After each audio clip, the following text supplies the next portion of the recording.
Buenas tardes a todos, bienvenidos y bienvenidas. Yo soy Nayeli Signa, abogada y presidenta de Abogacía Unida, integrante de FEJA, Fundación de Estudios Jurídicos Argentinos, que es la institución que hoy convoca e invita a todos a participar de la jornada de capacitación para aspirantes a la magistratura de la provincia de Buenos Aires. Hoy nos van a acompañar los doctores Lisandro Pellegrini, Diego Bonano, Jorge Omar Frega y Gustavo Sos. Quienes presentan esta actividad son el doctor Palacet, presidente de FEJA, y la doctora Adriana Coliqueo, presidenta del Colegio de Abogados de Avellaneda y Lomas. Bueno, bienvenidos nuevamente y damos comienzo entonces. Doctora Set, le doy la palabra. Bueno, gracias, Yalem. Antes que nada, agradecerles a todos la presencia en este evento y esta capacitación que la pensamos antes que nada, para darle herramientas a todos los abogados y abogadas que quieran hacer carrera de la magistratura. La idea de este evento y esta capacitación es darle herramientas desde el punto de vista técnico y práctico. Por eso pensamos con Adriana identificar diferentes perfiles de colegas y abogados que están hoy en día relacionados al Consejo de Magistratura de la provincia de Buenos Aires. Por eso creemos que esta capacitación es importante para darle herramientas de perfiles de académicos que tienen vasta experiencia en lo que es el Poder Judicial y en todos estos temas relacionados a la justicia. Por eso le venimos a dejar esta herramienta para que puedan capacitarse y también contarles un poco de dónde surge FEJA. FEJA, que es una fundación de estudios jurídicos argentinos, nació de una idea de un grupo de abogados y abogadas para darle herramientas a toda la abogacía en lo que es, primero en este caso, uno de los pilares que es la capacitación para todos los que quieran capacitarse en el Poder Judicial. También trabajar y coordinar políticas relacionadas a lo que es la agilidad y la transparencia del Poder Judicial.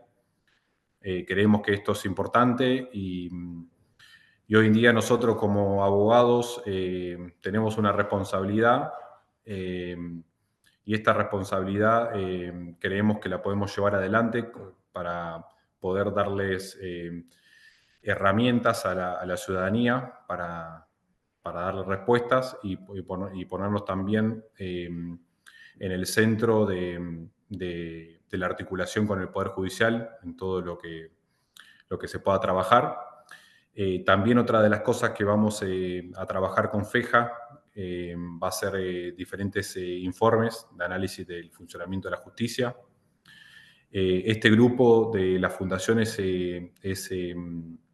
está armado a nivel federal, donde tenemos articulación con diferentes actores de la abogacía y del Poder Judicial en diferentes lugares. Y bueno, un poco esta actividad es darle herramientas para lo que es el marco de la provincia de Buenos Aires y invitarlos a sumarse a poder debatir todos los nuevos desafíos que tenemos nosotros como colegas y abogados y abogadas. Así que nada, agradecerle la participación y agradecerle también especialmente a todos los expositores que aceptaron la convocatoria y seguramente esperemos que esta sea una de las primeras de muchas de jornadas de capacitación. Así que agradecerle de nuevo y te paso la palabra a Adriana también para la presentación. Bueno, muchas gracias. Buenas tardes a todos y a todas. Primero celebro esta actividad porque hay muy pocas capacitaciones respecto de cómo hacer carrera para llegar a la magistratura, ¿no?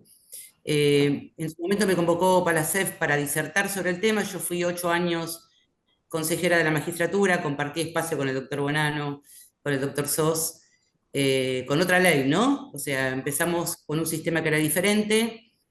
Yo soy presidente del Colegio de Avellaneda de Lanús, que nació en el año 2014, creando un departamento judicial nuevo, como hoy está pasando con la creación del departamento de Merlo, que está, vi que ahora salieron varios pliegos, y desde el colegio fomentamos mucho que los abogados de la matrícula se animen a anotarse y concursar para llegar a la magistratura, cosa que es muy difícil, lo hablamos mucho con el doctor Frega, que es el presidente del Colegio de Morón, y la verdad que me parece una capacitación muy necesaria, porque también cambió mucho el sistema, cambió la ley, el sistema pasó a ser absolutamente informático, o sea, hay que completar muchos datos, y la verdad es que no me animé a disertar respecto del actual sistema porque está en permanente cambio de reglamentación y de resoluciones nuevas, a raíz de que fue una ley que era bastante compleja de implementar en su momento, ¿no? No fue demasiado debatida, se votó y la verdad que al momento de implementar la ley nos encontramos con un montón de cuestiones difíciles de implementar y quiero felicitar a los consejeros actuales y a los que trabajaron todo este tiempo a partir de la implementación del nuevo sistema, porque fue muy arduo el trabajo que hicieron, llevaron adelante un montón de concursos y bueno, tenemos la buena noticia esta semana que fueron mandados 129 pliegos para poder cubrir la gran cantidad de vacantes que tenemos en la provincia. Hablamos mucho tiempo con Diego Bonano de esto, de la cantidad de vacantes que hay en la provincia, pero felicitarlos por el trabajo que están haciendo en el Consejo, que hicieron en su momento en el Consejo también, para que hoy podamos tener 129 pliegos en el Senado y poder completar las vacantes, que tiene que ver con un gran trabajo de los consejeros, que han dado un montón de tiempo tomando exámenes y entrevistas, se han tomado una cantidad de exámenes impresionantes, se han hecho un montón de ternas, y creo que ya estamos en condiciones de completar las vacantes en la provincia. Por mi lado, mi participación en esto no es como disertante, sino como para celebrar y felicitar y nada, felicitar esta iniciativa de poder capacitarnos, sobre todo a quienes ejercemos la profesión de manera independiente y tienen intenciones de llegar a la magistratura de la provincia, que es un camino largo, pero que es posible, y que en mi departamento judicial les puedo decir que después de 10 años estamos completando los espacios y muchos de quienes van a integrar o de quienes integran hoy el departamento judicial Avellaneda de Lanús vienen de la matrícula. Así que gracias por la invitación y saludo a mis queridos compañeros del Consejo. Me alegra verlo por acá también.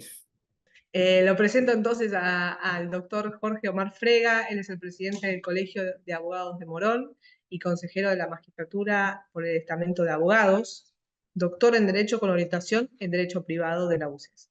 Doctor, lo escuchamos. Bueno, gracias. Dice aquel dicho, los últimos serán los primeros, dice la Biblia. Bueno, quedé primero, ¿eh? Me hace acordar a Reutemann cuando corría las carreras de Fórmula 1, que se iban cayendo los que iban adelante y él terminaba llegando. Pero bueno, es un mérito también. Permanecer es un mérito. Gracias por la oportunidad, gracias por permitirme. Felicitaciones a FEJA, la fundación que ha organizado este evento.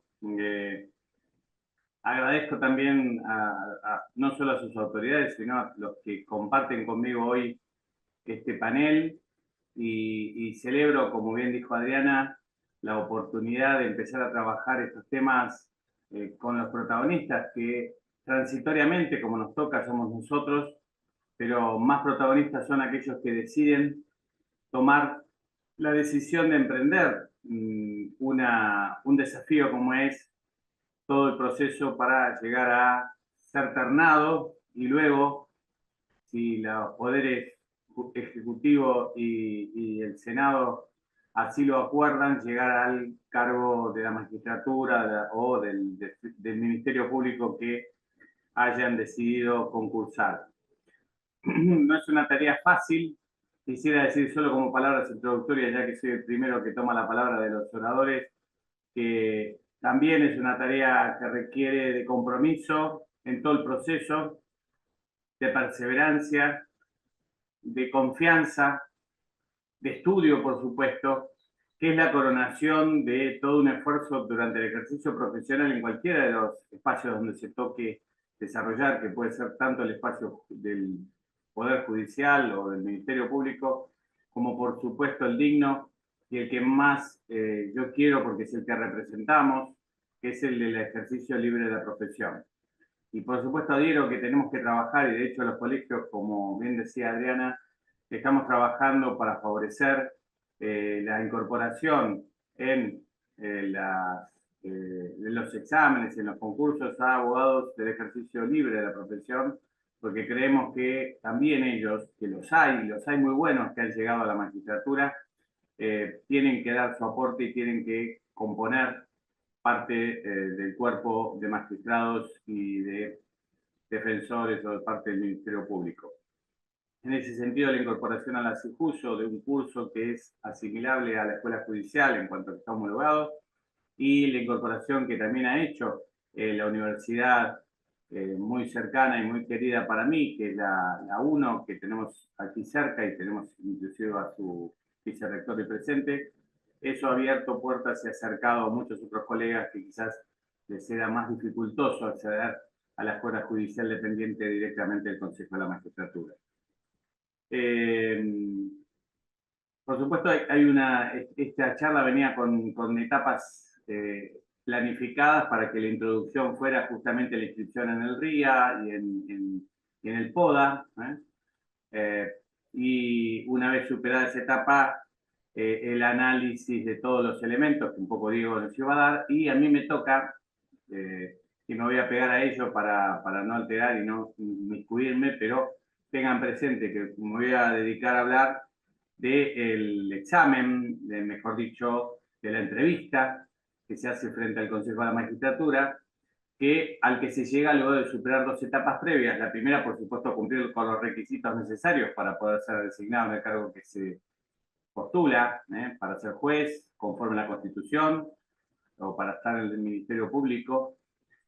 Cumplido con esos requisitos y evaluados ellos, también la inscripción en los dos registros que se crearon al respecto, un registro justamente de antecedentes para los aspirantes, que en ese caso ahí por vía informática se registrarán todos los antecedentes, de eso hablará un poco mejor quien está a cargo de ese tema, que es el doctor Pellegrini.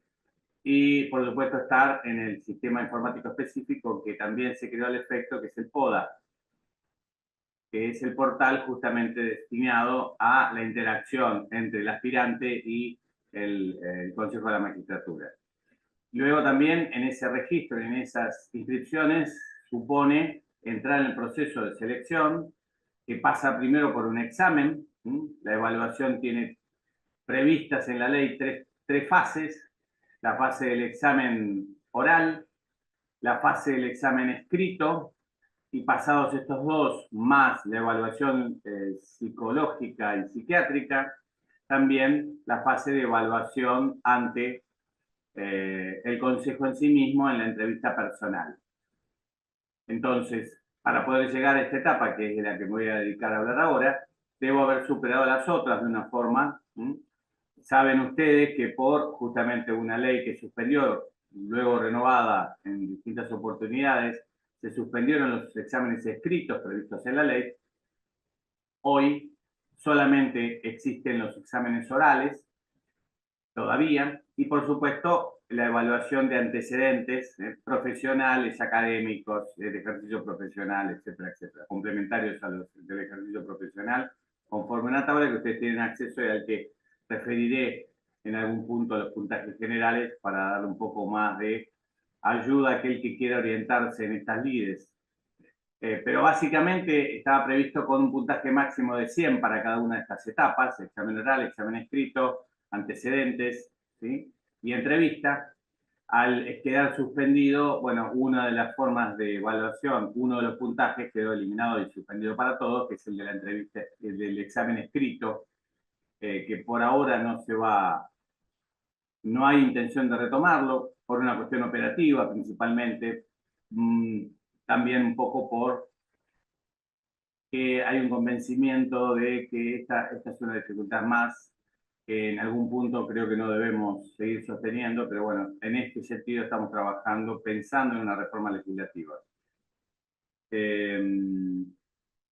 Por supuesto, además hay otro requisito más, que se agregue que es el único, por lo que tengo entendido, el único Consejo de la Magistratura, la única ley que lo exige en la provincia de Buenos Aires, es la, justamente, haber cursado y aprobado el curso en la escuela judicial, llamada así, que es este curso que debe ser obligatorio para todos aquellos que quieran aspirar, que como dije, hoy por hoy ha sido ampliado al que se puede suplir, por ejemplo, con tener un doctorado o con haber cursado aquellos cursos homologados como el que ahora tiene la Universidad del Oeste, Nacional del Oeste, o como la que tiene la misma CICUSO. Bueno, como ven, de todas esas etapas, la entrevista en el Consejo no es la única. Pero bueno, quizás el examen es una cosa más solitaria, quizás la entrevista psicológica y psiquiátrica también es algo más personal con un entrevistador. El examen oral era quizás más exposición porque era en público y con más de una persona, pero donde quizás haya más temor por parte del aspirante es a enfrentar nada más ni nada menos que las personas que quieren que definitivamente luego votar y conformar la terna para el cargo en cuestión. Entonces, el primer punto que yo podría recomendar a aquellos aspirantes es preparen esa entrevista y por supuesto vayan con la confianza de la experiencia que tienen y a tratar de mostrar en ese pequeño tiempo, porque nunca puede ser muy extenso, todo lo que sus características personales consideran pueden ser útiles para el cargo al que están aspirando.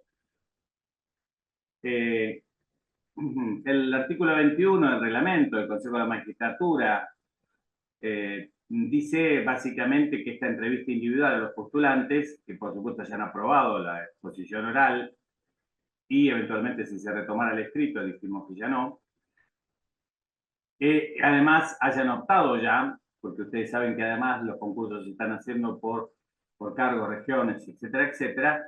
Entonces, también tienen que decidir por qué vacante concreta van a optar y sobre esa base ya se les toma la entrevista que tiene como finalidad, dice el artículo 21, apreciar su idoneidad, solvencia técnica y moral, equilibrio, madurez, motivación para el cargo al que aspira, la forma en que se desarrollará eventualmente la función y los medios que propone para dicho ejercicio, sea eficiente, sentido común, coherencia, creatividad, independencia de criterio, imparcialidad, equidad, apego al trabajo, capacidad de liderazgo, vocación de servicio, compromiso con los intereses de la comunidad y el respeto a las instituciones democráticas y a los derechos humanos. Vaya que hay que demostrar en pocos minutos muchas cosas, ¿no? Por supuesto, claramente, esto es aspiracional, es lo que se pretende como objetivo general y final. Claramente en el tiempo nos podremos dar cuenta de algunos aspectos, pero la suma de las demás evaluaciones permitirán dar una imagen general de muchas de estas cuestiones. Básicamente se trata de una entrevista que además se puede tomar, si bien la debería tomar el Consejo en pleno, el reglamento y la ley misma permite que se constituyan salas.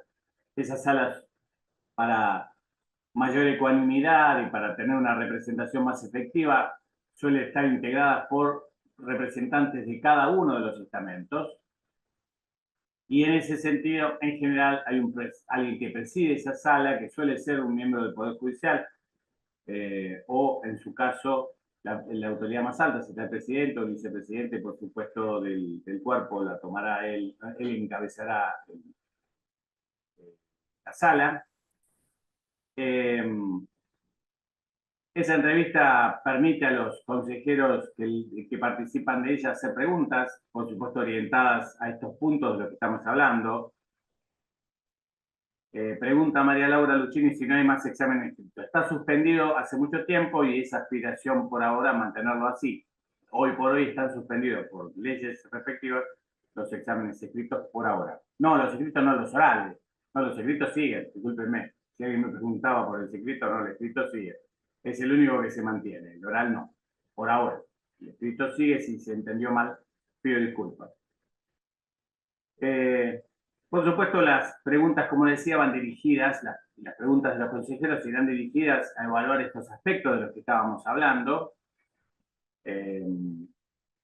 Si bien hay una libertad en cuanto a las preguntas, en general el Consejo trata de dirigirlas para mantener la ecuanimidad de cada uno de los que son preguntados, a dirigirlas en general hacia el mismo sentido, por supuesto apuntando principalmente a considerar el rol o función de la que estamos hablando, ¿no? Por supuesto, las preguntas dirigidas a un juez de responsabilidad no es la misma que va a un juez civil comercial, desde ya, no porque el ejercicio de la función tenga en una base puntos en común, sino más bien teniendo en cuenta las características de la materia, de las personas y de la temática que se está tratando, ¿no?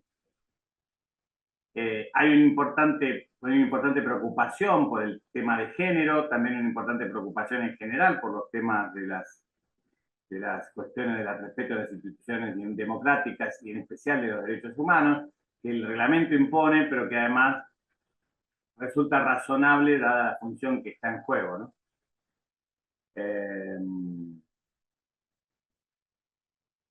Bien, la diplomatura en magistratura, no sé cuál será de ellas, puede llegar a ser suficiente. Después, en todo caso, ampliamos sobre el punto. Respecto a la calificación que se aplica, por supuesto, la calificación en esta fase, que es la de la entrevista, va de 0 a 100, siendo la mínima para considerarse aprobado el de 40 puntos. La entrevista tiene una validez de 2 años conforme al mismo reglamento, lo que no obsta que el Consejo pueda decidir, a pesar de no estar vencido el plazo de esa entrevista, de llamar nuevamente a algún postulante para volver a hacer la entrevista.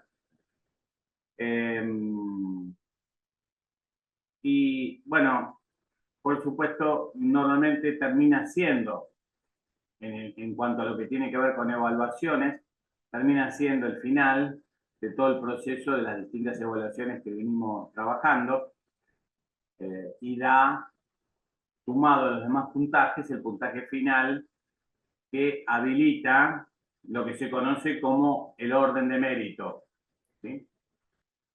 El orden de mérito en realidad lo realiza la sala examinadora, que no es la sala que entrevistó, ¿eh? La sala examinadora es la que se conformó para tomar el examen y para llevar adelante el proceso del concurso en cuestión, ¿sí? Que también está integrada, titulares y suplentes, por representantes de los distintos estamentos, también para lograr la mayor ecuanimidad y objetividad posible y las distintas visiones de cada uno de estos estamentos, de los políticos, legislativos, judicial, de la abogacía. Ese orden de mérito que se elabora como punto siguiente, que insisto, lo elabora la sala, también debe respetar, por supuesto, los principios de objetividad, igualdad, de oportunidades, transparencia, y se elabora dentro de un máximo previsto general de 400 puntos. Hablamos de 400 puntos porque se asignaba 100 al examen oral, por eso el máximo de 400 puntos, pero al desaparecer se reduce. Y por supuesto, entonces se toma la calificación del examen escrito con un tope de 100 puntos, la calificación del examen oral, si existiera hoy no, otros 100 puntos, y eso queda suspendido por ahora. Y luego los antecedentes, que también, en tanto a antecedentes profesionales, otros antecedentes profesionales, que incluyen antecedentes académicos y publicaciones y formación profesional y académica, suman también un total de 100 puntos. Esos distintos antecedentes suman en lo que tiene que ver con trayectoria 40 puntos, especialidad 6 puntos, territorialidad otros 6 puntos máximos, ¿no? Y luego tenemos 8 puntos más destinados a otros antecedentes profesionales, y compromiso comunitario, que van desde los patrocinios jurídicos gratuitos los proyectos de extensión, las conferencias y jornadas y otras charlas y congresos, los trabajos y materia legislativa, los cargos ejecutivos en institutos o instituciones en materia relacionada con la temática. Todo eso suma otros 8 puntos más.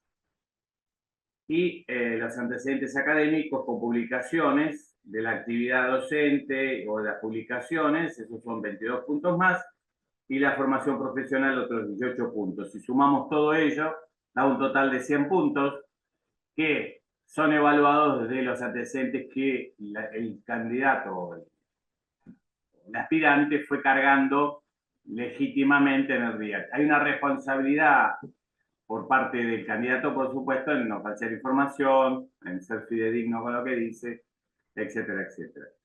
Una vez conformados y analizados todos esos puntos, se elabora lo que se conoce como orden de mérito provisorio. Jorge, ¿te puedo hacer una interrupción? No, ¿querés que abrevie? No, porque la doctora López Sáez te consulta si computa como ítem académico el hecho de haber formado parte de varias ternas. A los fines de las evaluaciones como están previstas ahí, la conformación externa no. Lo que sí que en general el Consejo conoce estas circunstancias y lo puede tomar como antecedente general, pero no está dentro de los cómputos de antecedentes de por sí. Por lo menos no está previsto. Podría tenerse como una actividad académica, pero la verdad que no lo es, ¿no? Pero sí es tomado en cuenta al momento, principalmente a los fines de la entrevista, ¿no? Normalmente en el momento de elaborar la terna particularmente. Bueno, con todo esto se hace decíamos, un orden de mérito provisorio que luego puede ser observado, es controlado por el aspirante, y dentro de los 5 días este concursante podrá efectuar impugnaciones que estime pertinentes, esto dice el artículo 23 del reglamento, contra las calificaciones otorgadas en la evaluación de antecedentes y en la entrevista personal. Por supuesto, puede tener que ver, y esto tiene que ver con los márgenes o con las omisiones. En general, lo que se evalúan suele tener que ver con omisiones, por ejemplo, últimamente las omisiones de computar la escuela judicial o alguna otra cuestión del estilo, es lo que más es frecuente, o a veces hay un planteo de que no se ha cargado a tiempo el antecedente y como hay un cierre, un corte, los nuevos cargas no pueden ser consideradas, y estas son discusiones que se plantean. Por supuesto, todas las impugnaciones son atendidas y resueltas por el Consejo.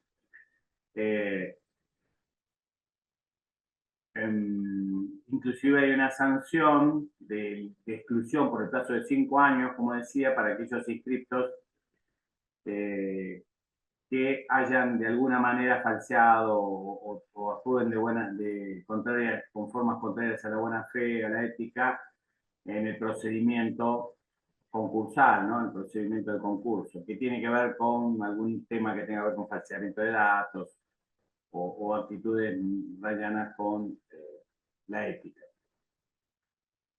Una vez que ese plazo, esa impugnación se produjo, hay un previo dictamen, normalmente el dictamen técnico legal, se analiza la impugnación y si no la hubo, transcurrido el plazo, el Consejo pasa a resolver lo que se conoce como orden de mérito definitivo, encontrándose en ese punto ya armado el orden de mérito que va a ser el que va a ser evaluado y va a ser utilizado a los fines de la confección de las ternas, en tanto a la terna oficial o definitiva y, por supuesto, las ternas complementarias o la lista complementaria que pueda conformarse con los demás cargos que hayan estado en el orden de mérito, pero que no sean los que se hayan designado para conformar la terna.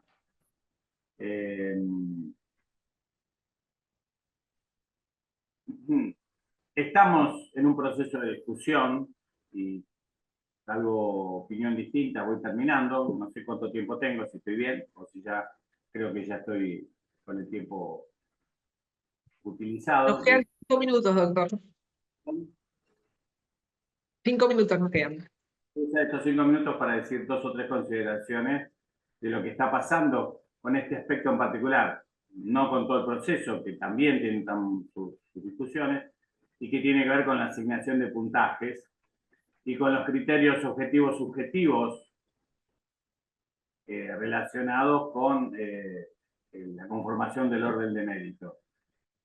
Hay una faceta, si se quiere, más objetiva. Toda evaluación, quiero decir, lo digo con muchos años de docente universitario y también de alumno universitario, todas las evaluaciones tienen un margen de subjetividad.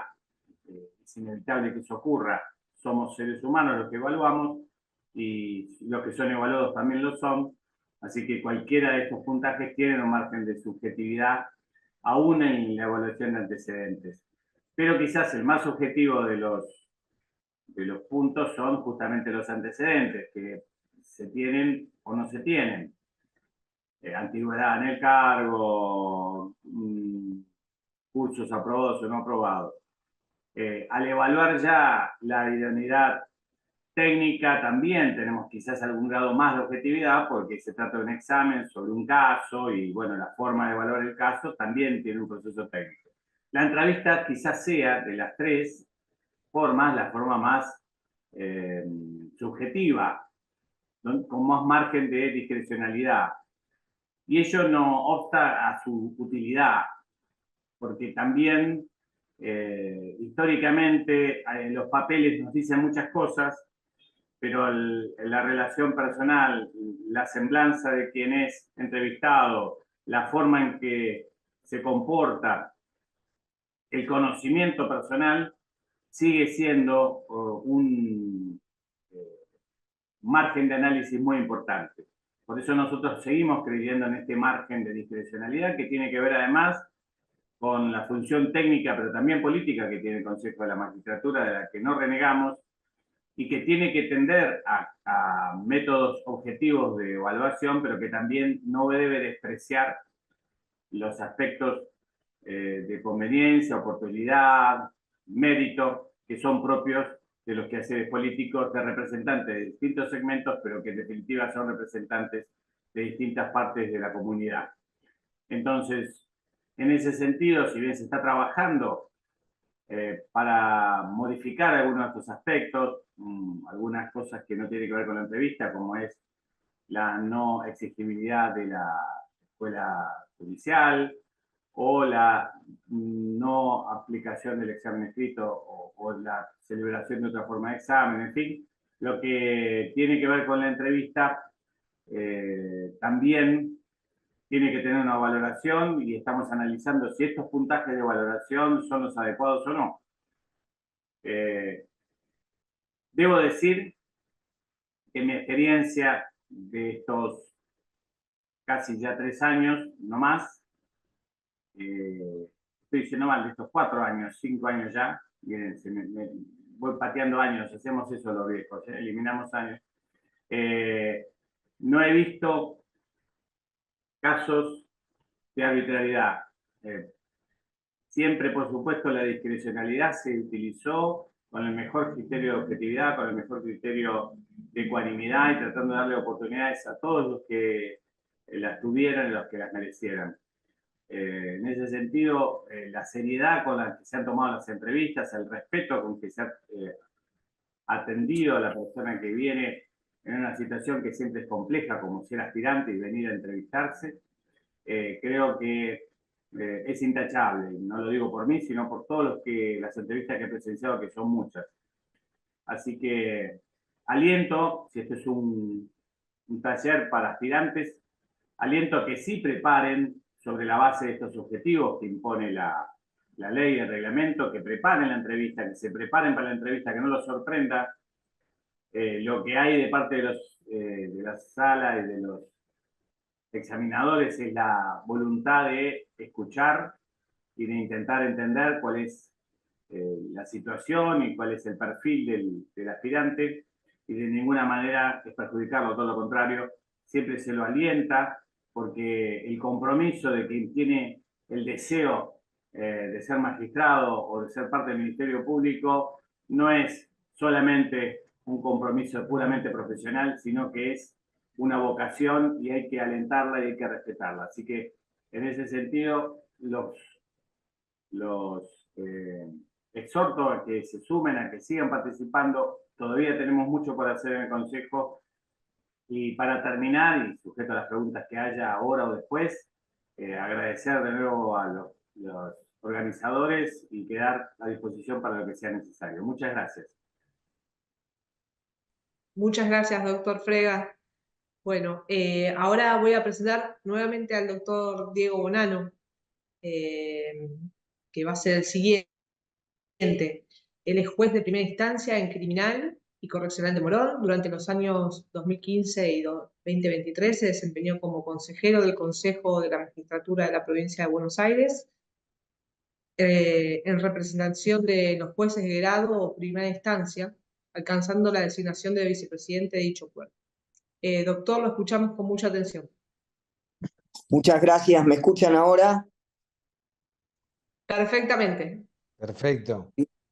No sé por dónde empezar. Si por pedir disculpas por el error técnico, no haberme podido conectar, o agradecer profundamente a la Fundación de Estudios Jurídicos Argentinas esta invitación que me han hecho. El honor que tengo de compartir con ustedes, presentadores, doctora coordinadora, expositores, en fin, una hermosa tarea la que llevan por delante, importantísima, y quisiera empezar por llevar una palabra clara en este proceso, que es la transparencia del Consejo. He formado parte del mismo durante 8 años y, como decía la doctora Coliqueo hace un rato, nos tocó compartir un periodo en donde hubo que poner en vigencia una ley que aún hoy cuesta entenderla, que aún hoy fija objetivos que son imposibles de cumplir, como es el examen oral del que recién hablaba el doctor Jorge Frega, pero que a pesar de muchísimas dificultades, el trabajo mancomunado, la búsqueda de acuerdos, siempre ha sido un norte en el Consejo de la Magistratura, y un norte al que todos los sectores que lo componen le han hecho honor.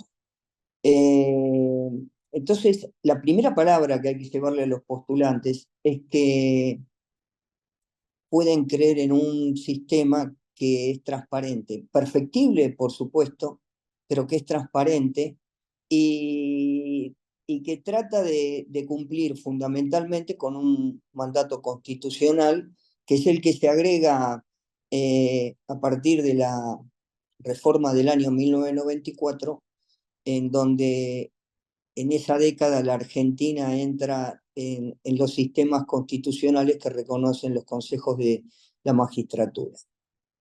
A mí me toca hablar hoy justamente de un tema que es urticante, como es la prueba de oposición. Y voy a ratificar a través de, si es posible, de una exposición clara, eso lo dirán ustedes después, ¿por qué el sistema es transparente? En primer lugar, y aunque parezca una verdad de perogrullo, ustedes fíjense lo que me pasó a mí recién, que por ignorancia de un sistema operativo tengo que conectarme con el celular, me quedo afuera con la computadora. El sistema hoy está totalmente digitalizado y está totalmente informatizado.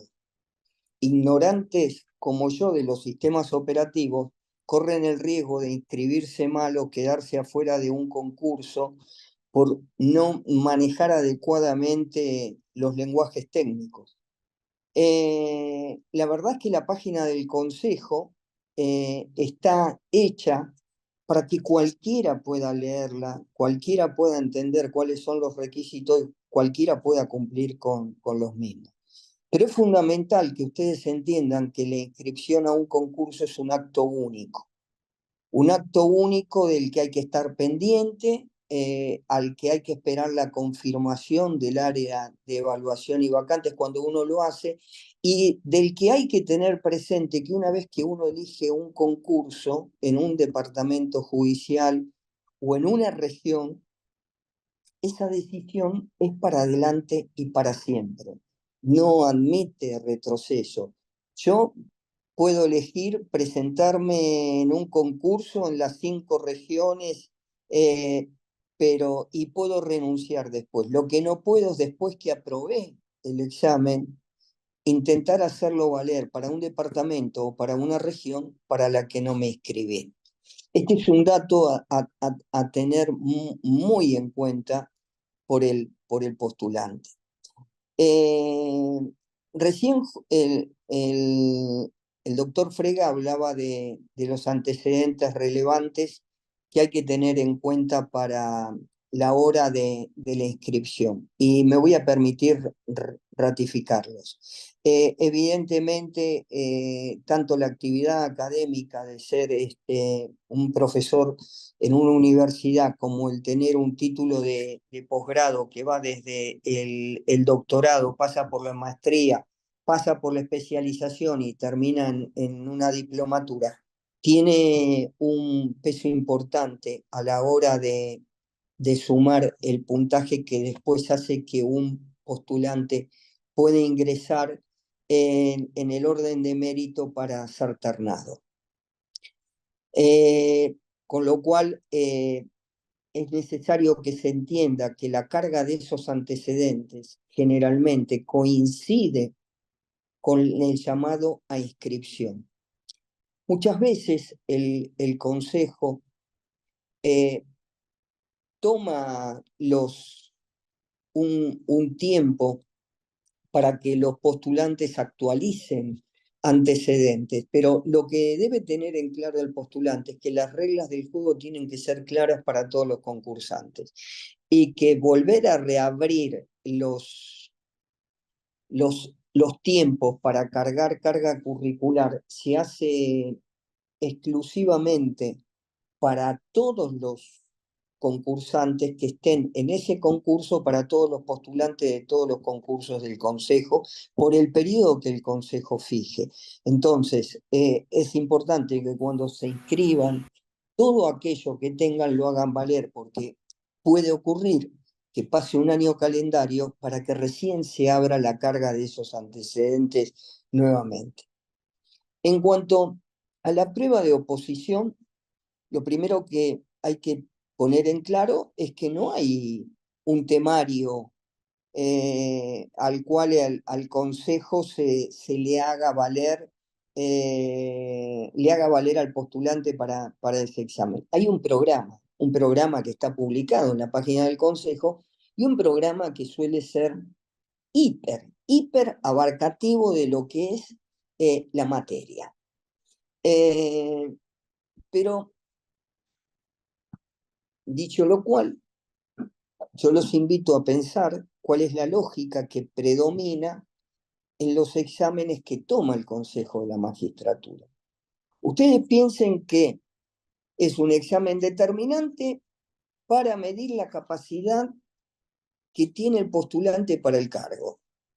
Entonces, es un solo acto, que es una prueba por escrito. Entonces, ¿cómo hago para resumir en una prueba por escrito esa expertise? Es bastante simple el tema. Depende del cargo para el que uno se esté postulando, lo que se le va a pedir es al postulante que desarrolle un interlocutorio, una sentencia, un dictamen, un amparo, un recurso ordinario, un recurso extraordinario, en fin, una pieza procesal que tenga que ver con la función a la que se aspira. Ni más ni menos, el trabajo que todos los días puede hacer quien está dentro de la estructura judicial, o quizás hasta el propio abogado de la profesión pueda coincidir en su tarea diaria con alguno de estos aspectos. Lo importante acá es que el Consejo tiene un número importantísimo de académicos a los que recurre en manera permanente. Y semestralmente y anualmente se le pide a cada uno de esos académicos que formule un examen propio de tal cargo. Ese examen que formula el académico debe mandarlo en sobre cerrado al Consejo, y el Consejo, a su vez, lo ensobra nuevamente, sin apertura del mismo, en sobres de igual característica. Cuando llega el día del examen, se invita a dos de los postulantes a que participen de un sorteo por bolillero en donde se le asigna un número a cada uno de los sobres que nosotros tenemos. Generalmente, la expertise indica que difícilmente nos encontremos en un examen en donde no tengamos al menos 10, 12, 14, 15 o más sobres con distintos exámenes. Sorteado el sobre, se procede a la apertura del mismo. En ese acto, los académicos que fueron designados para ser los correctores, junto con los consejeros que fueron designados, uno por cada estamento, para formar lo que se llama la sala examinadora, proceden a leer el examen para saber si cumple con todos los requisitos que son necesarios, para saber si el examen no contiene errores, si contiene algún error que simplemente de forma, si se puede subsanar el mismo, y si fuera el caso, aún, desecharlo porque no cumple con los requisitos. Les puedo asegurar, porque lo he presenciado, es por demás democrático y por demás transparente. Y lo único que se busca es que apenas se procede a la apertura del mismo, lo que los consejeros allí presentes y los académicos ahí mismo certifiquen que ese es un examen que contiene todos los requisitos de idoneidad que van a hacer posible al postulante cumplir con él. Aprobado entonces este examen,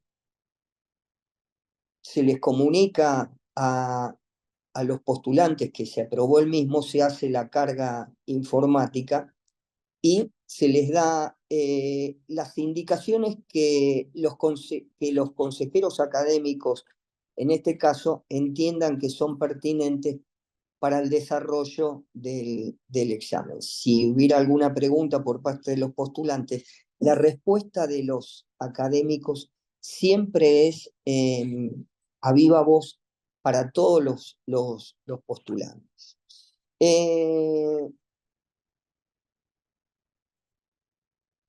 A partir de ese momento también es factible que la sala examinadora, junto con los académicos, fijen alguna extensión de la prórroga horaria, si es que entienden que el examen, por la complejidad que tiene, amerita que tenga una prórroga.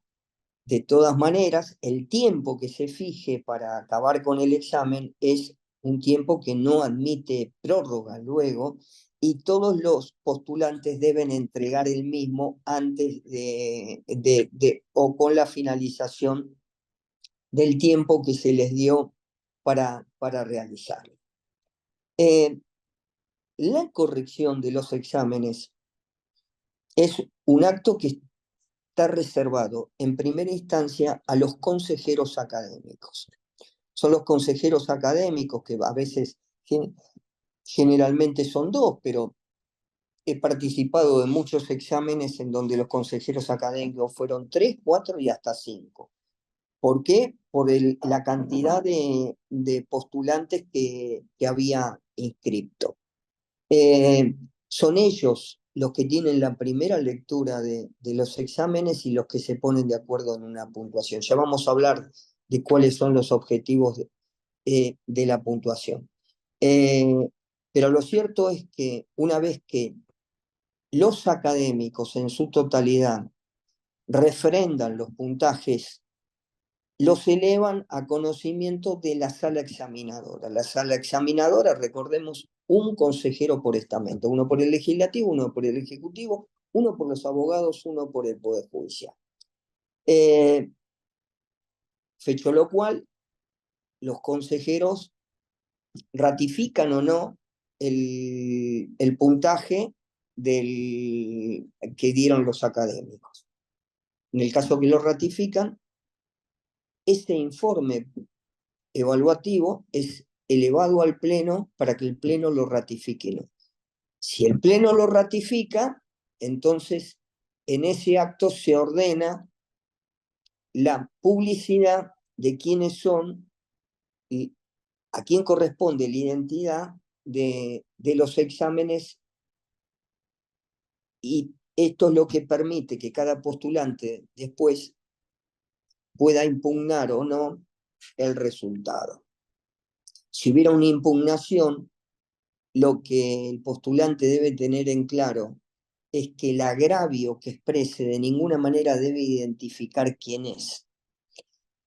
Porque si uno identifica quién es en el agravio, está cometiendo un error que lo puede llevar a nulificar el examen. Lo cierto es que nuevamente el camino es el mismo. Quien recibe la impugnación son los académicos. Y lo que el académico ahora sí debe expresar por la última reforma que se hizo al reglamento son los motivos por el cual puntuó de tal o cual manera. Luego de lo cual pasa nuevamente a conocimiento de la sala examinadora, y la sala examinadora, de estar de acuerdo con ello, vuelve a elevar al Pleno para que el Pleno avale o no la posición originaria de los académicos en modificar o en no modificar el puntaje. ¿Qué es lo que se exige como pauta de corrección? Básicamente, el examen tiende a dos columnas. Una que es el análisis de los hechos y otra que es la aplicación del derecho. Entonces, hechos, derecho. Los hechos tienen que ser explicados con claridad, tienen que ser explicados con precisión, tienen que ser explicados con fundamentos, con lo que significa la apreciación de la prueba de la que se base el caso. En cuanto a la aplicación del derecho, depende del caso, habrá que estar atento si no es una cuestión típica de una norma convencional, supraconvencional o constitucional, si simplemente le es aplicable la legislación de fondo de código de alguna ley especial, y obviamente, las normas procesales que se adecúen al caso. También es de considerar que aquí debe aplicarse todo aquello que uno tenga de conocimiento de doctrina o jurisprudencia. Muchas veces la jurisprudencia es omitida por los postulantes como una cuestión importante de aquello que debe acompañar la solución del caso. Sin embargo, por más que parezca sencillo, por decir un ejemplo, hace falta poner una doctrina que diga lo que es robo, o una jurisprudencia, lo que es robo. Lo que les puedo asegurar que hace al lucimiento del postulante y hace a reforzar la nota que tenga. Entonces, obviamente, no se va a premiar el esfuerzo de aquel que analiza la norma con jurisprudencia y doctrina, no se va a analizar de la misma manera que aquel que no lo hace. Los exámenes se califican también por parte de los académicos, califican el análisis de los hechos y el análisis del derecho. Ninguno debe tener menos de 25 puntos en un máximo de 50. El análisis de los hechos tiene un máximo de 50 puntos, el análisis del derecho tiene un máximo de 50 puntos. Para aprobar el examen entre los dos hay que sumar 60 puntos. Si en alguno de los rubros se sacaron menos de 25, por más que sumen más de 60, el examen no va a estar aprobado. Y me gustaría redondear la idea con algunos consejos que me permito darle a los postulantes a la hora de dar un examen. Consejos que más que de una profundidad académica, lo que tienen es simplemente un costado que tiene que ver con la expertise y que tiene que ver, en este caso, con el deseo que uno tiene que al postulante le vaya bien, porque el Poder Judicial, en definitiva, se nutre definitivamente cada vez mejor con la mayor cantidad de postulantes que hay que intentan ingresar dentro del sistema de la magistratura en cualquiera de los cargos que la magistratura tiene. La primera recomendación que me permito darle al postulante es la pausa. Es la pausa para entender el tiempo que tienen para resolver el caso y que es totalmente necesario hacer una lectura detenida del examen de 10 a 15 minutos antes de empezar a trabajar en el examen. Hay que leerlo detenidamente. No porque los exámenes vayan a ser capciosos. Y acá abro paréntesis. El Consejo ha trabajado muchísimo en los últimos años para evitar toda clase de exámenes capciosos. Se han desechado concretamente algunos exámenes porque se los entendió en definitiva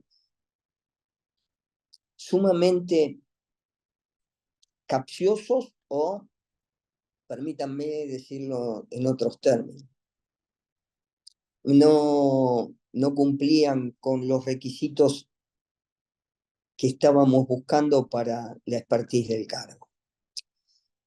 Entonces, un examen puede ser complejo, pero por regla general nunca es capcioso. ¿Por qué no es capcioso? Porque lo que se busca es que el postulante demuestre que está capacitado para hacer lo que todos los días hace un magistrado. ¿Qué es lo que hay que hacer? El consejo es elaborar un esquema de trabajo rápidamente, un esquema mental de trabajo. Y en ese esquema de trabajo, la lógica de los hechos y la prueba debe prevalecer en primera instancia y en exposición a la lógica del derecho. Primero analizamos los hechos en base, y sostenemos que los hechos fueron así en base a la prueba que nos da el mismo caso, y luego viene el trabajo de la adecuación típica del caso y todo lo que podamos agregarle en cuanto al andamiaje procesal correspondiente, doctrinario o jurisprudencial. Está claro para mí que lo que se busca en un examen y los consejeros académicos buscan es que el lenguaje utilizado sea claro, que el postulante se pueda expresar con claridad, que haya lógica y coherencia en la solución que propone, porque analizo esto, voy a sostener esto. En definitiva, un trabajo prolijo. ¿Cuál es el consejo que siempre le doy a muchos jóvenes con mucho ímpetu cuando se encuentran con estos exámenes? No innoven. No quieran demostrar en ese acto que son más sabios que aquel que programó el examen. Sean clásicos, sean previsibles.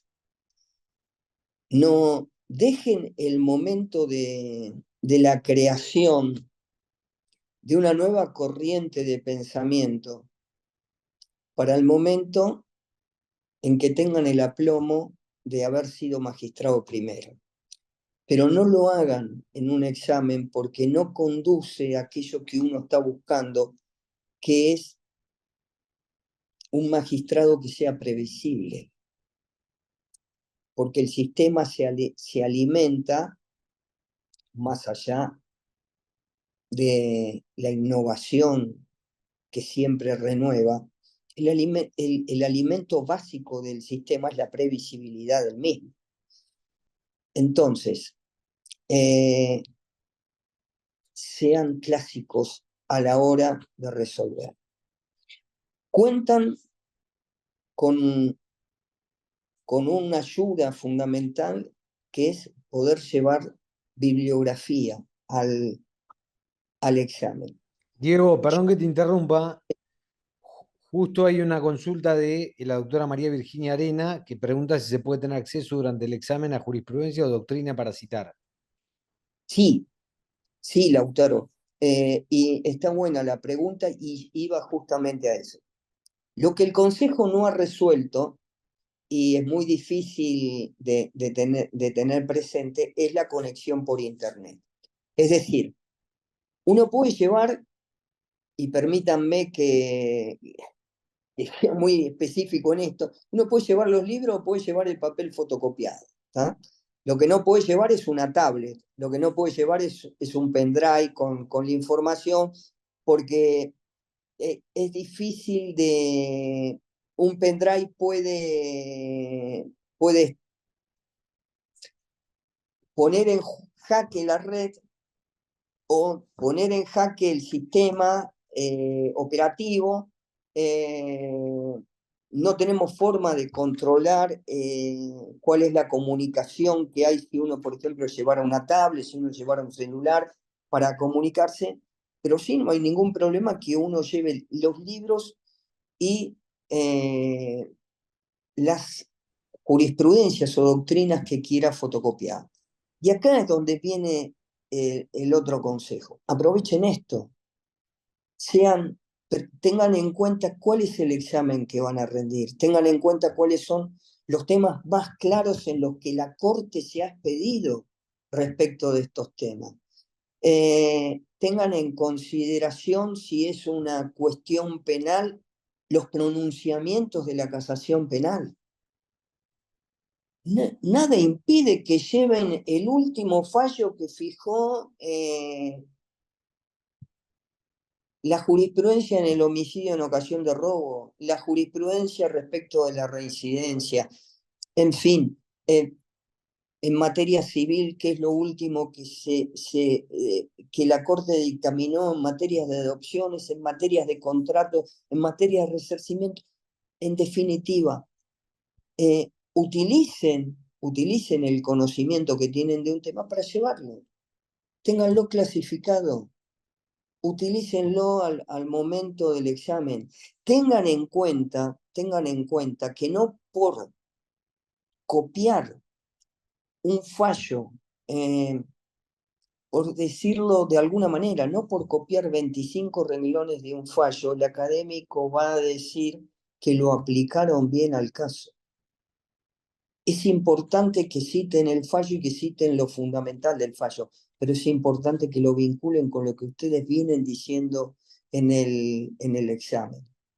Y el último consejo que les doy en esta materia es que muchas veces yo veo a los postulantes que llevan tanto material, pero tanto material que quieren investigar en algún momento,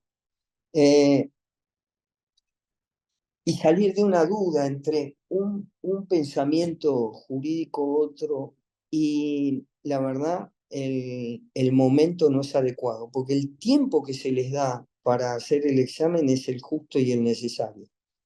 Difícil que sobre mucho.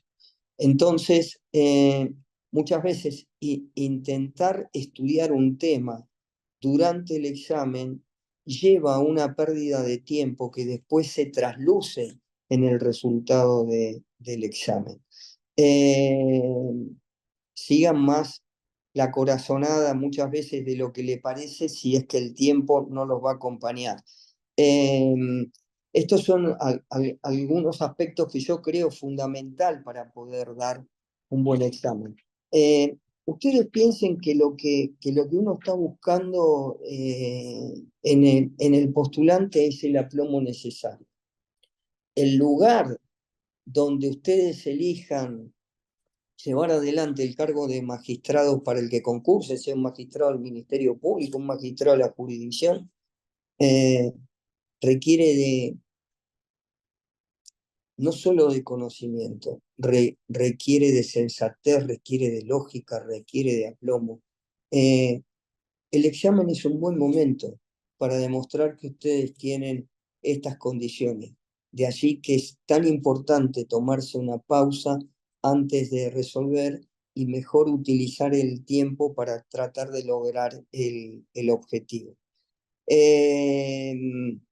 Creo que básicamente esta es una mirada global al tema que me han pedido que desarrolle. Obviamente quedo abierto a cualquier consulta que se estime pertinente, y volver a reiterar el enorme agradecimiento que tengo a la Fundación por esta invitación, y el honor que tengo de haber compartido con los colegas este espacio.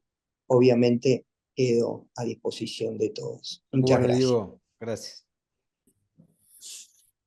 Muchas gracias, doctor Grano, muy amable, muy claro también. Bueno, ahora presento al doctor Gustavo Sos, es consejero en representación del Poder Legislativo en el Consejo de la Magistratura de la Provincia de Buenos Aires, es vicerrector de la Universidad Nacional del Oeste y decano organizador de la Escuela de Ciencias Jurídicas de la UNO. Con mucho gusto, doctor, le doy la palabra y lo escuchamos atentamente.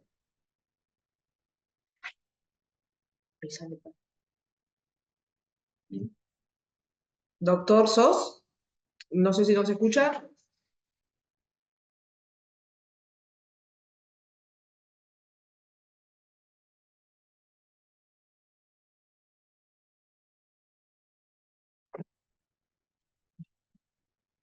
Bueno, se ausentó unos segundos el doctor Sos.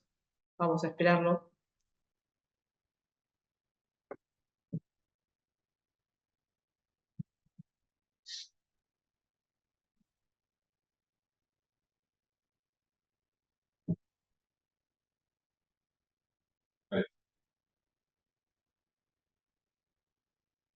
Doctor, no lo escuchamos. Está muteado. ¿Ahora? Perfecto, ahora sí. Muchas gracias, doctor. Lo escuchamos ahora. Bueno, muchas gracias. Si me permiten, antes que nada, bueno, agradecer y felicitar a los organizadores. Me parece sumamente útil, me parece sumamente interesante que se haga este tipo de reunión entre abogados. Yo, si bien integro el Consejo de la Magistratura en representación de los legisladores, antes que nada, antes de ello soy abogado de la matrícula, he ejercido toda mi vida y sigo haciéndolo, a pesar de mi tarea de legislador. Así que me siento sumamente a gusto de participar en este encuentro, y además aspiro, lo charlamos mucho con la doctora Coliqueo y con el doctor Frega, también con Diego Bonano, pero bueno, él representa al estamento judicial, de magistrados, pero particularmente decía con la doctora Coliqueo y con el doctor Frega, porque nos une una visión común respecto a la importancia de que los abogados de la matrícula puedan acceder a la magistratura.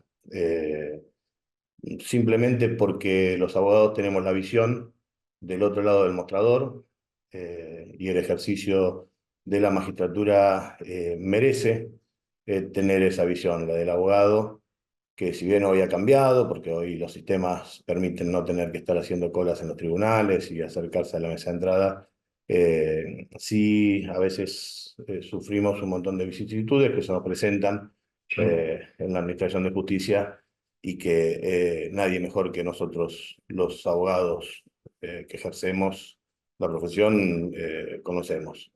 Y creo que es sumamente importante la tarea del abogado como nexo entre la Administración de Justicia y el justiciable, que busca ese acceso a reclamar sus derechos.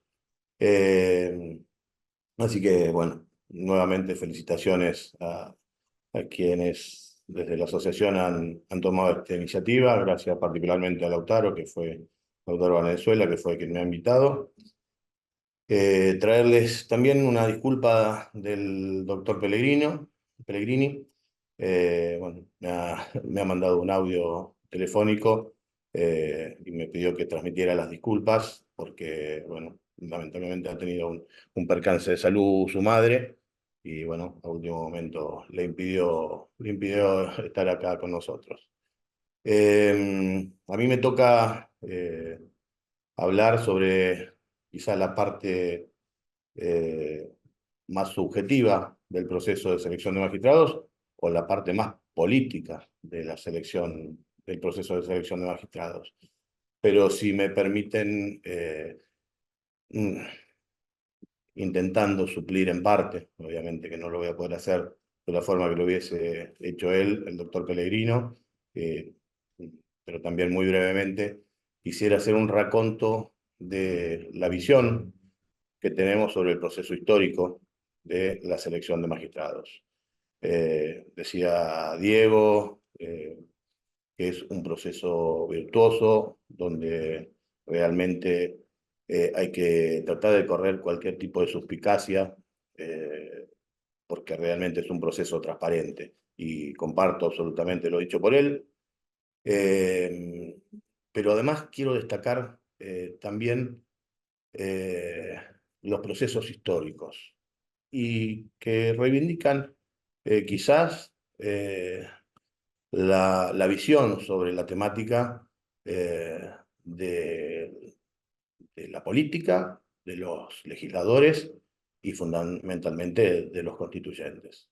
Porque como ustedes saben, hasta el año 94 y previo a la reforma constitucional, que se dio conjuntamente en la provincia y en la nación, no existían los consejos de la magistratura. Y entonces el proceso de selección de magistrados era un proceso meramente político.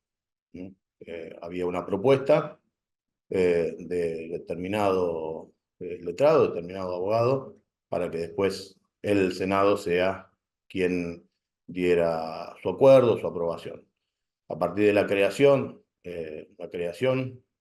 proveniente desde los estamentos políticos, y particularmente de los constituyentes del 94, se crea el Consejo de la Magistratura, que lo que viene a hacer es a organizar un sistema de concurso para que esta discrecionalidad de la política se vea limitada, y limitada por un proceso que obliga a quienes aspiren a la magistratura a saltar una serie de escollos o a superar distintas etapas de un proceso que es naturalmente eliminatorio. Así, este proceso ante el Consejo de la Magistratura exige, como se dijo, primero, para poder inscribirse ante el Consejo, cumplir con los requisitos constitucionales, o sea, ser abogado, tener los años de de matrícula requeridos, estar matriculado en la provincia de Buenos Aires, tener la edad mínima requerida para ocupar el cargo de magistrado, pero luego comienza un proceso de exámenes. Y quiero ser rápido en esto, pero sí destacar que cada una de esas etapas es una etapa eliminatoria. Como decía y contaba muy bien Diego, hay que superar un examen escrito. La modificación de la ley, que después fue dejada de lado, también exigía superar un examen oral, una cuestión que evidentemente los legisladores en aquel momento no previeron, que era materialmente imposible, porque tomar determinada, sobre todo con la cantidad de cargos vacantes que hay hace algunos años, resulta de imposible cumplimiento, porque ya les digo, las etapas iniciales son muy numerosas, luego va quedando gente en el camino y van pudiendo acceder a las etapas siguientes, aquellos que van superando estas instancias. Bueno, en definitiva, hoy tenemos un examen vigente, un examen escrito, que Diego contó las características y que debe ser superado con puntajes mínimos que van a permitir al postulante pasar a la siguiente etapa. Y la siguiente etapa es un examen psicológico y psiquiátrico del postulante, que también naturalmente debe ser superado, y en esto la provincia de Buenos Aires es pionera, porque aquellos que participamos del FOFECMA, que es la Federación de Consejos de la Magistratura del país, hemos visualizado que es la única provincia que tiene este examen y que nosotros consideramos de relevancia, porque además el magistrado, además de tener conocimientos técnicos que evaluamos en este examen escrito, también debe tener el equilibrio emocional adecuado, y además el Consejo también, pionero en esto entre los consejos de la magistratura de las distintas provincias de la Argentina, también ha elaborado un perfil de magistrado que ha sido consensuado entre todos los estamentos que integramos el Consejo de la Magistratura. Entonces, en base a ese perfil y a las características que pueden advertir psicólogos y psiquiatras, naturalmente, respecto a la personalidad de los postulantes, es una nueva etapa eliminatoria que hay que superar.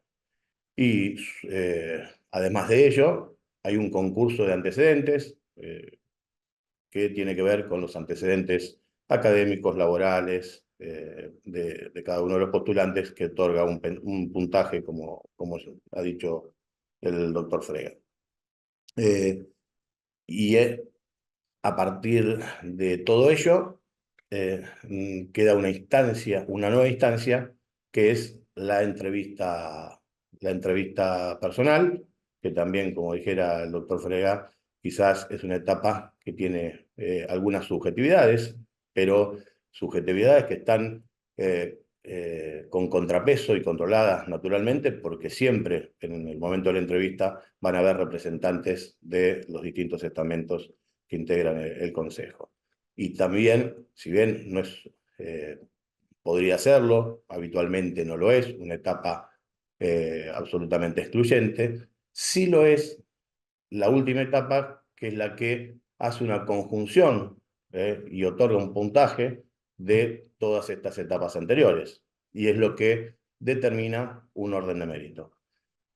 Ese orden de mérito no tiene una raigambre constitucional, sino a partir de la última reforma legislativa, o la última reforma legislativa global de la ley, que ha establecido que se deba, con los puntajes de cada una de estas etapas y la superación, obviamente todos aquellos que en el proceso fueron quedando en el camino no van a integrar ese orden de mérito, pero ese orden de mérito también genera una etapa de exclusiones. ¿Por qué?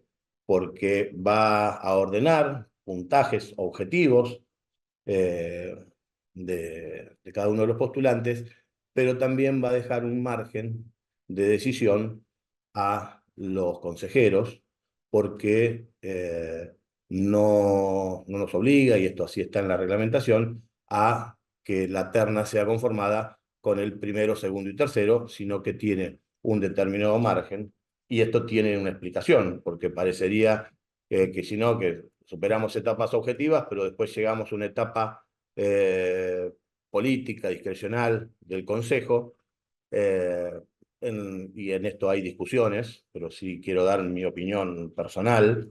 Yo creo que es absolutamente necesario que sea así, porque la ley nos exige que la decisión de la conformación de la terna sea una decisión que esté fundada en los dos, en los 2/3 de las voluntades de los consejeros que integran el Consejo de la Magistratura, que somos 18, representando eh, a los abogados que eligen sus representantes en forma absolutamente democrática, representantes del interior y del conurbano, los magistrados tienen su representación, y que esos representantes también son elegidos en forma absolutamente democrática y por el voto directo de los afiliados a las asociaciones de magistrados, y además con representación de las distintas de los jueces de primera instancia, de los jueces de cámara, del Ministerio Público. Entonces hay una representación sumamente heterogénea y democrática, ¿no? Con base democrática, porque es la forma de elegirlo. Los legisladores que representan, que son representantes en el en el Consejo de la Magistratura, son elegidos por las propias cámaras, tanto de la Cámara de Diputados como la de Senadores, pero además con representación. Obviamente sabemos que la selección de los legisladores se da en forma democrática, elecciones abiertas, con los procesos electorales que todos conocemos, pero además dentro del seno de las cámaras, tanto de senadores como de diputados, esa selección se hace también por mayoría de votos, y nos exige la ley que sean representantes del oficialismo, y con dos por el oficialismo y uno por la oposición, con lo cual también están representados, no hay una representación solo oficial. Y luego sí le otorga al Poder Ejecutivo la posibilidad de designar 4 miembros, y quizá entiendo, si bien esto es una decisión del gobernador, de quienes serán sus representantes, tampoco podemos discutir la naturaleza democrática que tiene la selección del gobernador, o sea que es la persona que encabeza y se tiene que exponer a elecciones ante todo el pueblo de la provincia de Buenos Aires.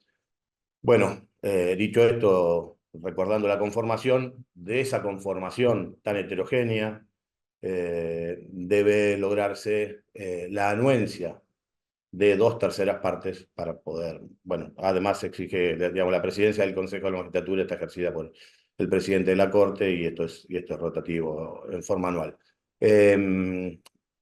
Pero en principio era el presidente de la Corte, ahora un representante de la Suprema Corte de la Provincia de Buenos Aires. Decía, se necesitan 2/3. Difícil sería querer ceñirnos a un orden de mérito que nos exigiera que los puntajes de estas etapas más objetivas nos determinaran que tuviéramos que elegir primero, segundo y tercero, y no tener un pequeño margen. Por eso yo hablo de etapas eliminatorias, porque quienes no hayan llegado a estar entre los primeros lugares, pero con un cierto margen, digamos, no podrían ser ternables, digamos, no pueden ser ternables. Entonces es una nueva etapa eliminatoria la que introdujo la última modificación de la ley. Y no podría ser de otra forma, porque si no nos pondríamos una soga al cuello en el Consejo y no podríamos muchas veces armar terna, con el perjuicio que eso genera para la sociedad al dejar sin la posibilidad de cubrir un cargo que pueda permitir acceso a la justicia a los ciudadanos. Por eso entiendo y defiendo esta última etapa en el Consejo como una etapa naturalmente subjetiva o política, que necesariamente debe ser así por una cuestión absolutamente práctica, porque objetivar si hubiese algún estamento o representantes que pusieran objeción respecto de algún postulante y este estuviese ubicado que estuviese ubicado en el primero, segundo o tercer lugar, nos generaría la imposibilidad de formar terna para que luego sí comience la etapa política de decisión por parte del gobernador de seleccionar uno entre ellos tres. Bueno, hecho este raconto de la historia y cómo ha evolucionado de un sistema donde era absolutamente discrecional de la política, quizás, o del gobernador, con el acuerdo del Senado, a un sistema de superación de etapas, ahora sí, y que creo que era uno de los temas sobre los cuales se iba a explayar el doctor Pellegrini, ahora sí voy un poco a la parte específica de la etapa final del proceso de selección, o sea, vamos de este raconto histórico a la parte final del proceso de selección, que se inicia ya una vez superadas todas las etapas del Consejo de la Magistratura, con el envío de la terna, de los 3 ternados por el Consejo al Poder Ejecutivo. Esto una vez conformada esa terna, se envía al Ministerio de Justicia de la provincia. Gustavo, ¿puedo hacer una interrupción? Sí, por favor. Perdón, porque hay un colega que pregunta en el chat, yo digo para que no se pase el tema después, si los exámenes aprobados duran 2 años.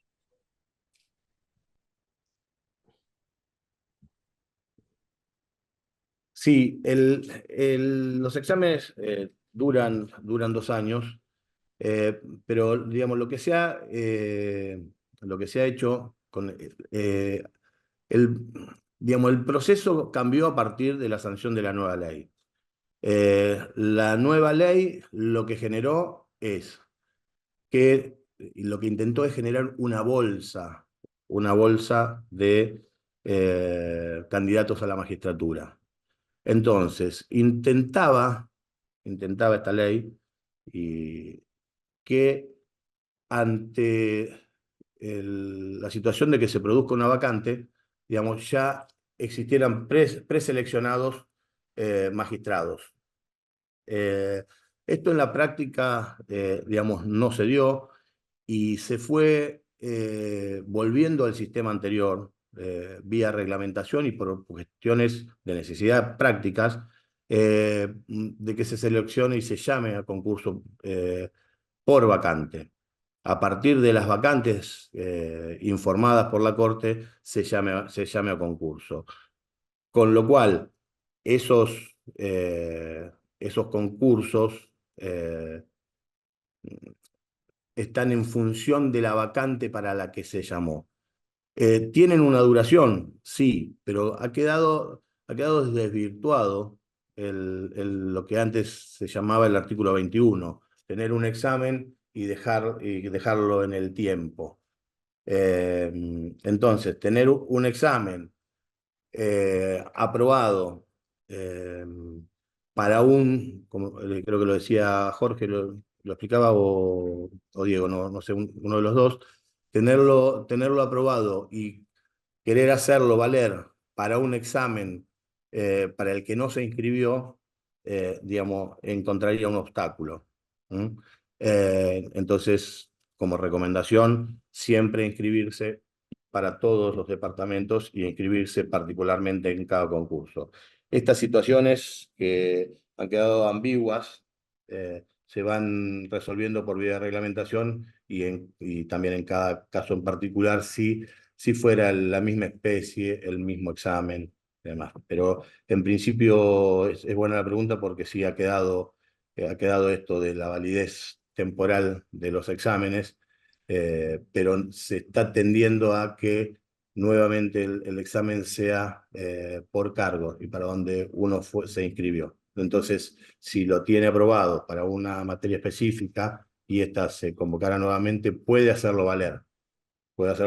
Pero va a participar en el concurso con los puntajes obtenidos en el anterior. Y sigue el plazo de 2 años. Te aprovecho y te hago otra que preguntan ahí, es si este año va a haber nuevas convocatorias. Sí, sí, están previstas convocatorias. Seguramente Lisandro podría responder mejor que yo porque está en lo diario, en la planificación. Obviamente, todo lo que son vacantes del Poder Judicial ingresan por el Poder Ejecutivo, entonces son ellos quienes tienen primero la información. El Poder Ejecutivo, a través del Ministerio de Justicia, tiene esa información y de acuerdo a estas necesidades se van haciendo las convocatorias, pero sí están previstas, tengo entendido que para mediados final de septiembre arrancar con convocatoria, entre ellas los juzgados y posiblemente, se está viendo esto, posiblemente las cámaras del trabajo. Y también se está analizando que esa convocatoria sea conjunta, digamos, no está la definición, pero a mí particularmente me parece muy sano, porque si se va a implementar las cámaras laborales, seguramente muchos jueces laborales van a participar de de esos concursos, y si acceden a ser camaristas del trabajo, bueno, nos van a dejar un hueco en la primera instancia, con lo cual creo que sería muy saludable que el mismo examen pueda, mm, el postulante pueda participar en ambos, y de esa forma no dejar huecos y poder cubrir todas las vacancias. Bueno, si está contestado, continúo con el trámite. Bueno, el Poder Ejecutivo, decíamos que la terna ingresa por el Ministerio de Justicia, se le va desde el Consejo al Ministerio de Justicia, quien, obviamente, por su materia específica, seguramente sugerirá al gobernador los nombres de cada terna para seleccionar y ser enviados al Senado. Eso tiene un trámite, cuento desde la práctica, porque lo que se sabe es que obviamente el gobernador selecciona entre los 3 postulantes que salieron del Consejo de la Magistratura, selecciona uno, que es el que va a enviar al Consejo de la Magistratura. En el trámite interno, esto requiere que el Ministerio de Justicia lo envíe a la Secretaría General de la Gobernación, para que, una vez firmado el pliego por el gobernador, sea registrado como cualquier otro tipo de decreto en el libro de registro de la gobernación, que funciona en la Secretaría General, para luego sí ser enviado al Senado. Y acá hago un paréntesis para decir que es un pliego, porque siempre se habla de pliego. El pliego simplemente es la conformación de un expediente que expresa la voluntad del gobernador y del ministro de Justicia, de la persona seleccionada por ellos. Por eso digo es la parte política, porque aquí simplemente los 3 superaron etapas, fueron los seleccionados por el Consejo de la Magistratura, y dentro de esos 3 tiene el gobernador que elegir uno para enviarlo al Senado, donde en definitiva se tendrá que dar el acuerdo. Esta es una materia que la Constitución de la provincia determina que sea privativa del Senado, eh, y, y prevé que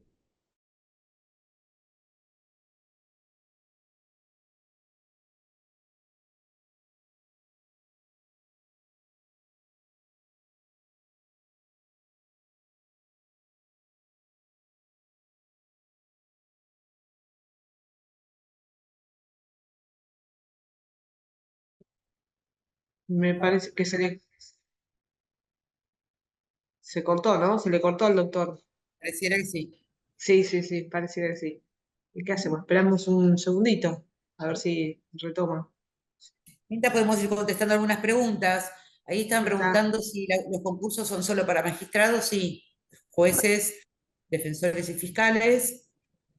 Quizás estaría bueno hablar de la duración de cada etapa, ¿no? Diego, cuando vos hablabas de la prueba de oposición, más o menos cuánto tiempo es, 4 o 5 horas, ¿no? Que dan para hacer la prueba de oposición. Estás muteado. No.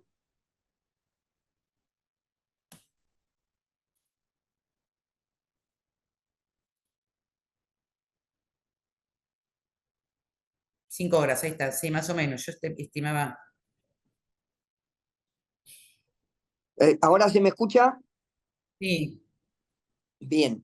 El reglamento habla de 5 horas. Generalmente el tiempo que se da lo determina la sala examinadora. Puede ser esas 5 horas o pueden ser 4 si el examen es muy sencillo y muchas veces se da una prórroga extraordinaria de alguna hora más si el examen es sumamente complejo. después las entrevistas, yo me acuerdo de la etapa que estábamos en el consejo, eran más o menos de 20 minutos. No sé, Jorge, ahora es más o menos ese mismo tiempo, ¿no?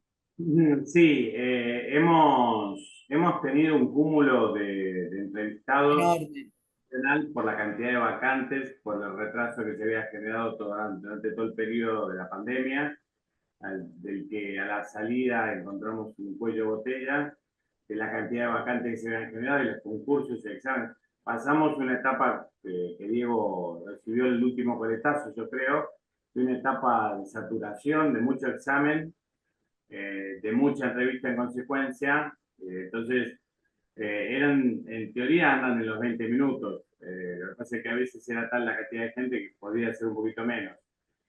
Pero andaba, mínimo son 10, máximo son 20, 30 en el peor de los casos, ¿no? Tratamos de ser muy puntuales, se trató de preguntar puntualmente sobre temas acordados por la sala para justamente darle disponibilidad a la gente que se exprese, pero también tener oportunidad para escuchar a todos, porque si no, era un cúmulo tremendo. Pero son alrededor de 20 minutos, sí, tal cual.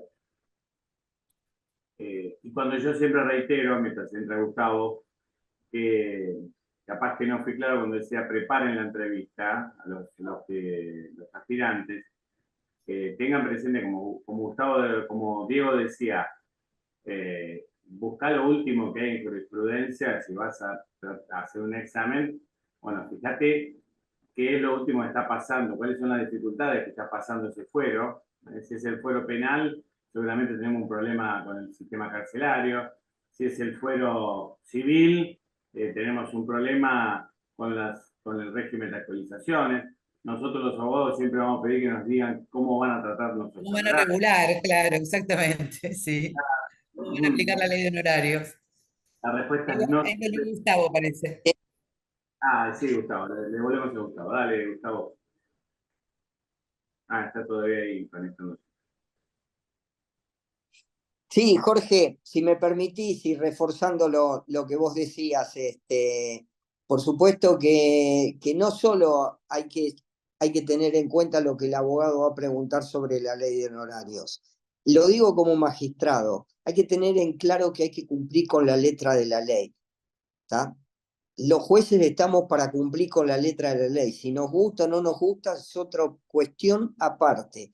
Pero el sistema de justicia se mantiene cuando nosotros cumplimos con la letra de la ley. Y esto es lo que tiene que quedar claro, que son las preguntas que hacemos en la entrevista. Cuando vos decías recién que hay que preparar las entrevistas, lo que estamos queriendo transmitir es que si yo me postulo para, por ejemplo, para juez, para fiscal, para defensor en una jurisdicción, tengo que conocer cuál es la problemática, tengo que conocer y tengo que poder hablar en la entrevista de cuáles son las estadísticas, de cómo está ese juzgado que está vacante, de cuáles son las dificultades que voy a enfrentar. Eso es lo que vos sintetizas con decir hay que preparar la entrevista y lo ratifico y sostengo que ese es el camino que nosotros debemos exigir a los postulantes. No solo la preparación técnica que ya la demostraron en el examen, a la entrevista van a demostrar por qué son aptos o por qué son el mejor o por qué hay que ternarlo para ese cargo que está vacante.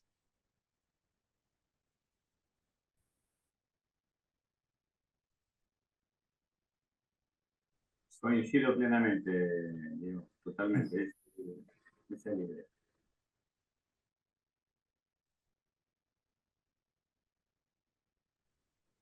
Gustavo estará resolviendo algún problema. No sé si está Gustavo. Sí, acá me está Estuvimos hablando por teléfono. intentando conectar Gisela, pero me dice... Así que se está revelando algún Sí, secreto principal de Merlo.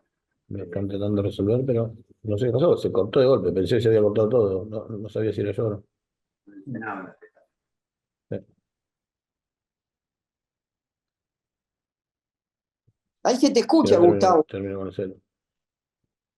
A ver, vamos con el celu. Sí. Y sí, bueno, no sé qué pasó. Dale, probamos con el celu.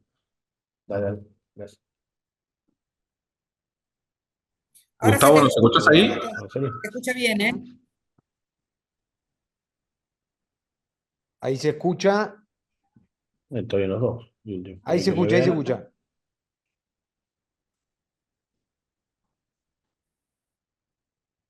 Gustavo, te escuchamos bien, ¿eh? Parece que el que nos escucha es él.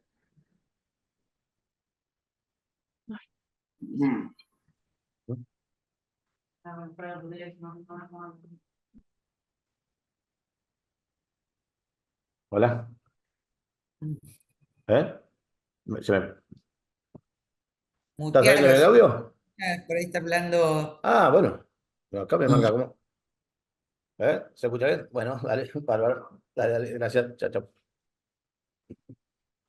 ¿Vos nos escuchás a nosotros? Bueno, ¿se me escucha? Me dice Lautaro que sí. Sí. Bueno, perdón, desperfecto técnico.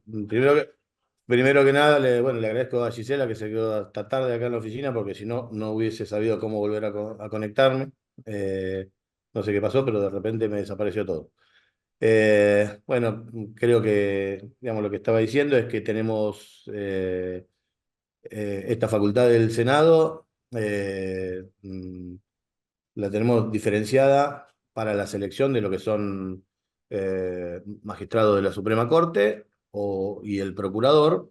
Eh, el procedimiento ante el Senado es el mismo, pero eh, en este caso de estos cargos superiores del Ministerio Público y de la Suprema Corte, no tienen un proceso ante el Consejo de la Magistratura, simplemente siguen siendo designación o propuesta del gobernador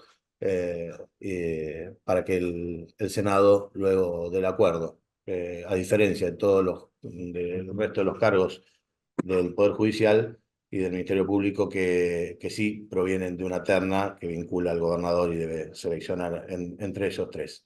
El procedimiento ante el Senado es bastante sencillo. Dentro de los 120 días de recepcionado el pliego, decía que el pliego es simplemente un expediente donde constan todos los antecedentes del postulante seleccionado por el gobernador. Esos antecedentes, una vez que ingresan al Senado, son girados a la Comisión de Acuerdos, que verificará esos antecedentes y podrá pedir algunos informes complementarios respecto de las calidades del postulante propuesto, para luego de una entrevista también ante la Comisión de Acuerdo, conocida por ACA, es la Comisión de Asuntos Constitucionales y Acuerdos del Senado. Luego de esa entrevista, en la que se intentará verificar si existiera algún antecedente, alguna manifestación de algún organismo que fuera negativa, además, seguramente se lo consultará para que pueda explayarse respecto de ese informe que haya recibido la comisión, o si no existieran, digamos, manifestaciones en contrario, simplemente tomar conocimiento personal del postulante propuesto por el gobernador. No es una entrevista que necesariamente tenga que contener cuestiones técnicas. La entrevista se va a realizar ante el Pleno de la Comisión de Acuerdos. Y tiene más que ver con esto, con mm, tomar contacto y conocer calidades personales, conocimiento del ámbito donde va a desarrollar la tarea para la magistratura que está propuesto. Y si bien no existe impedimento consultarlo al postulante por cuestiones técnicas no es la razón de ser de dicha entrevista. Luego de la misma, con los antecedentes enviados y con los resultados de la entrevista, la Comisión de Acuerdos realiza un dictamen por mayoría, por simple mayoría, que puede ser por simple mayoría de sus miembros o por unanimidad. En caso de que la Comisión de Acuerdos emita un dictamen favorable por unanimidad, en la siguiente reunión de la Cámara de Senadores puede simplemente ya directamente, por mayoría simple, expresarse el acuerdo. En caso de que no se dé unanimidad de los miembros de la Comisión de Asuntos Constitucionales y Acuerdos respecto del dictamen favorable y no se sugiera al Pleno la aprobación por la totalidad de sus miembros, en ese caso deberá tomar estado parlamentario en la siguiente sesión y recién en la subsiguiente podrá ser tratado y si por mayoría simple de los votos del Senado otorgarse el acuerdo.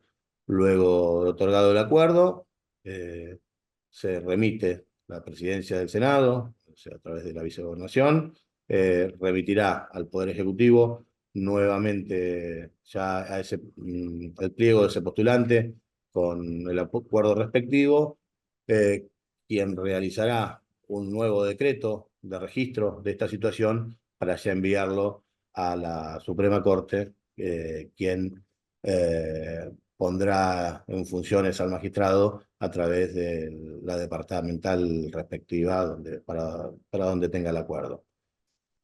¿Qué pasa en caso de que el Senado rechace la propuesta hecha por el gobernador? Bueno, en ese caso, si se da un rechazo, con la expresión de ese rechazo en el pliego mismo, también se remitirá esas constancias al Poder Ejecutivo, quien podrá remitir a otro de los postulantes, de los integrantes de la terna. Y comienza un nuevo trámite. ¿Puede insistir el Poder Ejecutivo con el mismo postulante? Podría volver a remitirlo, no es lo habitual, pero podría darse una circunstancia de que la conformación del Senado, porque en el medio de estas situaciones haya cambiado la conformación de la Cámara, porque haya existido una elección que cambió las mayorías parlamentarias, y entonces podría volver a remitir la misma y en caso que logre el acuerdo, será consagrado como magistrado y se enviará a la Corte para que se le tome juramento. No es lo habitual. Si fuera rechazado, lo que normalmente sucede es que el Poder Ejecutivo manda a otro de los integrantes de la terna. Digamos, este es un poco el final. Verán que toda esta última etapa del trámite en el Poder Ejecutivo y en el Senado es una etapa que tiene pocas cuestiones objetivas, salvo obviamente el cumplimiento de los requisitos, muchas situaciones, básicamente la entrevista, que tiene que ver con la subjetividad de los integrantes de la Comisión y del Senado y obviamente del gobernador. Es la última etapa que queda reservada para la política, pero si nos remontamos al proceso anterior al 94, tenemos un proceso de selección de magistrados mixto, con procesos absolutamente objetivos, etapas absolutamente objetivas y una etapa final que obviamente tiene un componente político. Gu, ¿me escuchás? ¿Ahí se escucha bien? No sé si vos me escuchás. Por mi parte eso es todo, No, obviamente parece que no escucho. abierto a preguntas y lo que sí, no tengo mucho más tiempo porque les comento que tengo la circunstancia de que mi hijo viaja a Bariloche y son circunstancias que uno no puede manejar porque las empresas de turismo hasta el último día te tienen a la espera para determinar el horario de partida. Así que estoy a disposición unos minutos, no mucho, pero estoy a disposición para contestar Buenísimo. preguntas y si no, bueno, seguramente las responderán mejor que yo. Ahí la doctora Coliqueo con su experiencia, el doctor Frega o el doctor Bonano. Bueno, mil gracias, Gustavo. Agradecerte la participación en esta primera jornada que organizamos. Agradecerle también a Lautaro Valenzuela, que fue un poco también el articulador de todo esto, a Adriana Coliqueo, bueno, a Diego Bonano por la exposición, a Jorge Frega también agradecerle por la participación.